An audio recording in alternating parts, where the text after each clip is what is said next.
Terdakwa kasus pembunuhan Yosua Huta Barat Putri Chandrawati menjalani sidang dengan agenda duplik atau menanggapi replik jaksa penuntut umum. Untuk mengetahui apa tanggapan dari keluarga Brigadir Yosua, telah bergabung bersama kami tante dari almarhum Brigadir Yosua, Roslin Simanjuntak. Selamat siang, Ibu Roslin. Selamat siang, Mas.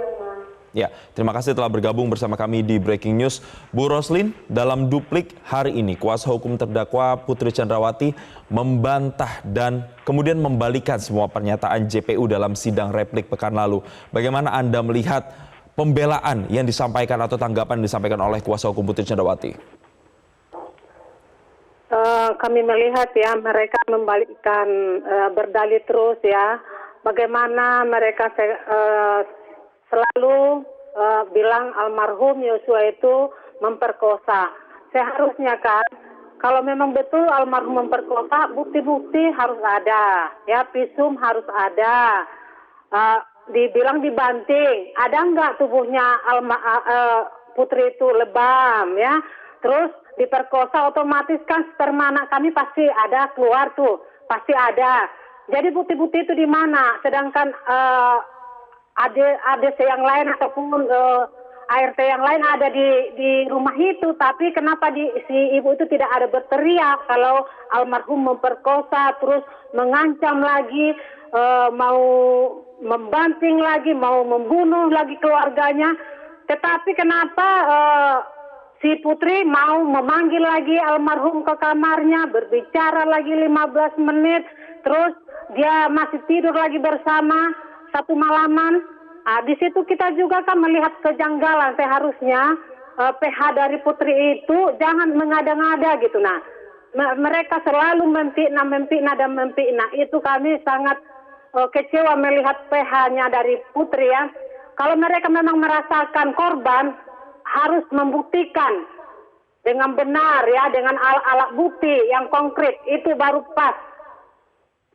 Baik, Bu Roslin, tapi pernyataan bahwa Putri Chandrawati ini diperkosa, mendapatkan pelecehan seksual dari almarhum Yosua disampaikan dalam proses persidangan yang sudah panjang ini. Ia selalu menyebutkan bahwa ia adalah korban kekerasan seksual. Ini artinya pihak keluarga tidak terima jika memang ada pernyataan kekerasan seksual yang terjadi antara Yosua dengan Putri Chandrawati. Dari keluarga tidak menerima ya. Mereka itu hanya mendalihkan agar mereka biar bebas ya dari pembunuhan berencana, yaitu kuat pasal 340. Mereka membuat selalu memperkosa, membuat dalih diperkosa agar mereka terhindar dari perencanaan pembunuhan itu tadi. Ya, Bu Roslin, selain ada narasi perkosaan, korban kekerasan seksual, tapi pihak kuasa hukum dan Putri Chandrawati sendiri ini menyatakan tidak tahu menau, bahkan tidak ada pertemuan tadi meeting point atau ada kesamaan kehendak begitu untuk melakukan pembunuhan, meeting of mind. Nah, kalau dari keluarga sendiri, apakah juga masih merasa janggal bahwa Putri Chandrawati ini tidak terlibat dalam perencanaan pembunuhan? Kalau dari keluarga ya justru Putri itulah yang menginginkan kematian anak kami almarhum. Mulai dari Magelang kalau kita mengikuti ya, dari Magelang bagaimana si RR melucuti senjatanya, bagaimana mereka mengkawal dia dari Magelang hingga sampai ke Saguling, hingga ke Duren 3, semua ada Putri di dalamnya. Dan bagaimana Putri melaporkan hal yang tidak benar kepada Sambo ya. Mereka maupun merekayasa, dia katanya diperkosa tapi bukti tidak ada. Jadi sebenarnya semua dari Putri ya. Dia berbohong kepada suaminya. Entah apa yang dipikirannya ya, mungkin dia menginginkan almarhum untuk menodai dia, tapi almarhum tidak mau, sehingga dia mengarang cerita membuat suaminya emosi. Sejauh ini jaksa penuntut umum menuntut Putri Chandrawati ini 8 tahun penjara. Saya sudah bertanya langsung kepada Ibunda Yosua, waktu itu Ibu Rosti menyatakan 8 tahun itu tidak memenuhi ekspektasi keluarga. Kalau dari Ibu Roslin sendiri, apakah juga senada dengan Bu Rosti? Iya, kalau saya juga senada dengan kakak saya karena 8 tahun itu terlalu dikit. Baik, Karena aktornya di Bu sini Rosli, adalah Bu Putri. kami mohon maaf untuk tahan dulu karena kita akan mendengarkan bersama pernyataan dari tim kuasa hukum Putri Chandrawati berikut ini. Mendengar apa yang kami bacakan, karena memang ini adalah pembacaan duplik jawaban terhadap replik penuntut umum. Tadi kami sampaikan duplik dengan tebal sekitar 70 halaman, substansinya 70 halaman. Di bagian duplik ini kami menegaskan banyak hal. Teman-teman mungkin semuanya bisa menyimak tadi, kami menguraikan secara lebih rinci khusus pada bagian-bagian adanya 11 asumsi. Jadi kami ingin tunjukkan dan buktikan bahwa ada 11 asumsi pokok yang digunakan oleh penuntut umum mulai dari tuntutan sampai dengan replik. Kenapa ini penting? Karena kalau kita ingin mencari kebenaran material, kalau kita ingin betul-betul membuktikan sebuah perbuatan, pembuktian itu tidak boleh didasarkan pada asumsi. Jadi tadi kami sudah uraikan sebagai bagian dari duplik tim penasehat hukum terdakwa Putri Chandrawati. Kemudian kita juga melihat dan menyimak bersama tadi, kami sampaikan poin-poin pokok, ada 20 poin pokok yang merupakan rangkuman sekaligus penegasan dari nota pembelaan yang kami sampaikan sebelumnya. 20 poin pokok yang kalau disimak secara detail itu menunjukkan bahwa seharusnya Putri Chandrawati dibebaskan dari seluruh dakwaan. Karena memang dari seluruh tuduhan mulai dari peristiwa di Magelang sampai dengan kejadian pasca penembakan tersebut, penuntut umum keliru. Tapi kami tidak hanya asal klaim, kami tidak melakukan klaim-klaim kosong, karena yang kami ungkapkan itu kami hubungkan dengan bukti-bukti yang muncul di proses persidangan. Jadi tidak sekedar mengatakan ini terbukti, ini tidak terbukti, tapi kami ajukan juga bukti-bukti secara rinci. Di kitab undang-undang hukum acara pidana kita kan dikenal 5 alat bukti, dan kami menggunakan itu semaksimal mungkin, menerapkan aturan hukumnya, karena bagi kami ini bukan sekedar soal perkara ini saja, ini juga akan berkontribusi untuk pembangunan hukum ke depan. Kalau argumentasi hukum hanya didasarkan pada kepentingan sesaat, maka itu sebenarnya adalah sebuah tindakan yang menciderai hukum itu sendiri. Kami tidak mau itu dilakukan karena kami adalah advokat yang profesional, mendampingi hak-hak terdakwa dan berkontribusi untuk mewujudkan kebenaran material dari sisi meja penasihat hukum. Jadi ada 11 asumsi yang tadi sudah kami uraikan, asumsi penuntut umum dalam membuktikan dakwaan dan tuntutannya, dan kemudian 20 poin krusial, poin utama yang menunjukkan bahwa seharusnya Putri Chandrawati itu dibebaskan dari seluruh dakwaan, apakah pasal 340 ataupun pasal 338. Kami juga ingin tambahkan sedikit, banyak pihak dari berbagai diskusi yang kami simak juga di luar persidangan, banyak pihak berpikir tentang penggunaan pasal yang sebenarnya tidak tepat. Beberapa pihak mengatakan misalnya seharusnya digunakan pasal yang 55 ayat 1 kedua, menggerakkan atau membujuk, padahal pasal itu sebenarnya tidak digunakan oleh penuntut umum sejak awal. Sehingga fokus utama dalam pembuktian ini adalah apakah penuntut umum berhasil atau tidak berhasil membuktikan terdakwa bersama-sama melakukan perencanaan dan pembunuhan. Untuk membuktikan dalil bersama-sama tersebut harus dibuktikan adanya kesamaan kehendak, kesepakatan, meeting of mind, dan itu adalah bagian paling utama yang gagal dibuktikan oleh penuntut umum.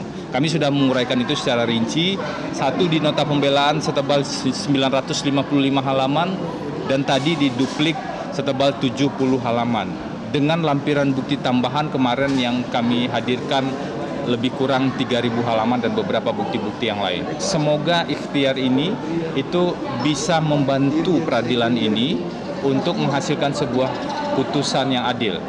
Prinsip dasarnya masih sama, pelaku pembunuhan itu harus dihukum seadil-adilnya, namun yang bukan merupakan pelaku jangan sampai juga dipaksakan dihukum hanya karena konstruksi berpikir yang rusak atau yang terpengaruh oleh informasi-informasi tidak benar, oleh hoax, oleh asumsi-asumsi, oleh imajinasi-imajinasi dan berbagai halusinasi baik dalam proses hukum ini ataupun yang terjadi di luar ruang persidangan.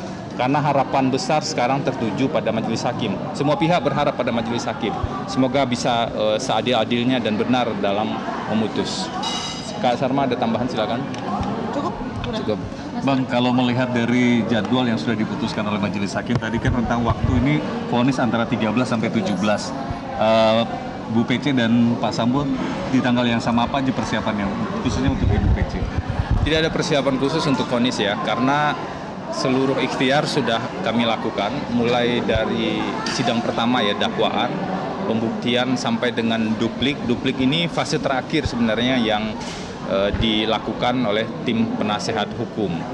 Sisanya tentu kami serahkan sepenuhnya pada majelis hakim yang mulia dengan tetap berharap, kami harapannya tidak muluk-muluk, majelis hakim betul-betul menjatuhkan putusan yang adil berdasarkan fakta persidangan, bukan berdasarkan hal-hal yang lain, termasuk juga bukan berdasarkan pengaruh pihak-pihak. Kami lanjutkan perbincangan bersama dengan keluarga Yosua, Ibu Roslin. Kita baru saja mendengarkan pernyataan dari Febri Diansyah, kuasa hukum Putri Chandrawati. Ia menguraikan lebih rinci soal 11 asumsi pokok yang digunakan oleh JPU, yang kemudian dinyatakan ini adalah asumsi dan juga ada 20 poin krusial yang sudah dijabarkan yang merupakan penegasan dari nota pembelaan sebelumnya. Kalau kita lihat sikap ini artinya pihak dari Putri Chandrawati ini tetap kekeh bahwa Putri harus dilepaskan dari 340 dan juga 338. Tanggapannya Ibu Roslin? Ya, mereka tetap bersikeras ya, karena mereka juga sudah dibayar sama Putri ya. Otomatis mereka selalu membuat kebohongan-kebohongan untuk mendalihkan agar mereka lepas dari jeratan 340 tadi dengan 338. Tapi coba PH-nya memikirkan, kejadian ini terjadi karena siapa? Siapa yang memberitakan, membuat kebohongan? Dari situ kan kita tidak usah PH dulu, masyarakat biasa aja tahu kok siapa pelaku utama ini semua, dari mana sumbernya, kenapa terjadi pembunuhan berencana ini, siapa yang membuat sumber, siapa yang membuat kebohongan. Tetapi mereka selalu menutup-nutupi agar menghindar dari KUHP pasal 340 itu. Baik, ketika kuasa hukum tadi menyatakan bahwa Putri Chandrawati ini JPU gagal membuktikan adanya kesepakatan atau meeting of mind antara Putri Chandrawati dengan Ferdy Sambo, Kuat Ma'ruf, Ricky Rizal dan Richard Eliezer. Apakah kemudian pihak keluarga juga tidak setuju dengan tanggapan atau sanggahan tersebut?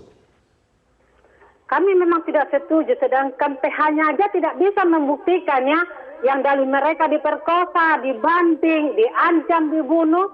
Orang PH-nya aja tidak bisa membuktikan apa-apa ya. Mana barang buktinya? Mana visumnya? Nggak ada. Mana surat dokternya? Tidak ada. Saksinya pun tidak ada. Sama, mereka selalu berbohong. Dan mereka mengajari, malah justru mengajari kliennya untuk berbohong. Baik, Bu Roslin, tadi kami sempat tanya, namun terpaksa saya potong. Kalau misalnya tuntutan dari Putri Chandrawati ini kan 8 tahun dari JPU, ini bisa saja berubah, bisa berkurang atau juga mungkin bisa tetap atau bertambah. Nah, kalau misalnya ini tidak sesuai dengan harapan atau keputusannya tidak sesuai dengan ekspektasi keluarga, bagaimana keluarga nanti akan merespon terkait dengan hal ini? Kalau dari keluarga merespon itu, seandainya nanti hakim ya memvonis tetap 8 tahun, kami tidak berbuat apa-apa lagi ya. Kami cuma berserah kepada Tuhan, karena hukuman Tuhan lebih berat lagi ya yang akan mereka terima, yang suka berbohong dan memfitnah orang. Dan ini kami bersyukur ya kepada Tuhan, kasus ini bisa pun terungkap karena anugerah dari Tuhan untuk membuka ini semua. Kalau dari pribadi kami, dari keadaan kami mungkin tidak bisa kami lawan seorang jenderal, tapi karena berkat kuasa Tuhan, boleh ini terungkap, kami sudah merasa puas juga ya, bisa kami melawan seorang jenderal, bisa menggugurkan bintang-bintang ya. Ini baru ini kejadian saya rasa di Indonesia ini. Bagaimana masyarakat kecil bisa mengungkap kebenaran dan keadilan akan diungkap. Ini suatu luar biasa ya bagi kami. Kami sangat bersyukur ini bisa terungkap dan masyarakat Indonesia juga membantu kami, terlebih-lebih pengacara kami ya dan media mau membantu kami untuk mengungkap kasus ini luar biasa. Kalau memang hukumannya PC itu pun 8 tahun, kami tidak bisa berbuat apa-apa, kami cuma berserah kepada Tuhan. Memang kalau kita ekspektasi kalau keluarga mau mengukur berapa sebenarnya harapan hukuman untuk Putri Chandrawati ini, Bu Roslin? Karena dakwanya ya pembunuhan berencana, KUHP pasal 340, itu kan kita sudah tahu hukumannya seberapa ya, 20 tahun, seumur hidup, hukuman mati ya. Paling tidaknya kalau kami dari keluarga paling minusnya itu 15 tahun lah gitu nah. Kalaupun dikurangi dari 20 tahun menjadi 15 gitu. Baik, 15 tahun begitu ya ekspektasi dari pihak keluarga karena 8 tahun belum bisa memenuhi dari harapan keluarga. Nah, selain Putri Chandrawati, nanti juga yang akan disidangkan adalah Richard Eliezer. Bagaimana kemudian pihak keluarga melihat proses hukum yang berjalan khususnya untuk terdakwa Richard Eliezer sampai dengan saat ini? Apakah juga sudah sesuai dengan keinginan keluarga? Kalau dari pasal ya KUHP 340 itu ya untuk Eliezer karena kami kecewanya karena hukuman Putri terlalu rendah dari Eliezer ya, seharusnya Eliezer lah lebih rendah karena dia sudah mau jujur, dia sudah mau bertobat dan mengakui kesalahannya dan dia di bawah perintah ya seorang jenderal memerintah pangkat paling rendah. Baik. Berarti pihak keluarga akan rela ya Bu ketika misalnya keputusan hakim menyatakan bahwa Richard Eliezer nanti mungkin saja hukumannya akan turun dari 12 tahun penjara? Iya, kami udah rela ya dan kami sudah memaafkan kesalahan dia karena dia mau mengakui kesalahannya dan bagi kami ya yang mau bertobat dan mengakui kesalahannya pasti kami akan berikan pengampunan. Baik, Ibu Roslin Simanjuntak, kita akan nantikan bersama vonis yang akan dijatuhkan nanti ini di pertengahan bulan Februari. Semoga vonisnya nanti ini dari pihak hakim benar-benar bisa memenuhi unsur keadilan terutama bagi keluarga. Sekali lagi terima kasih Ibu Roslin Simanjuntak telah bergabung bersama kami di Breaking News Metro TV.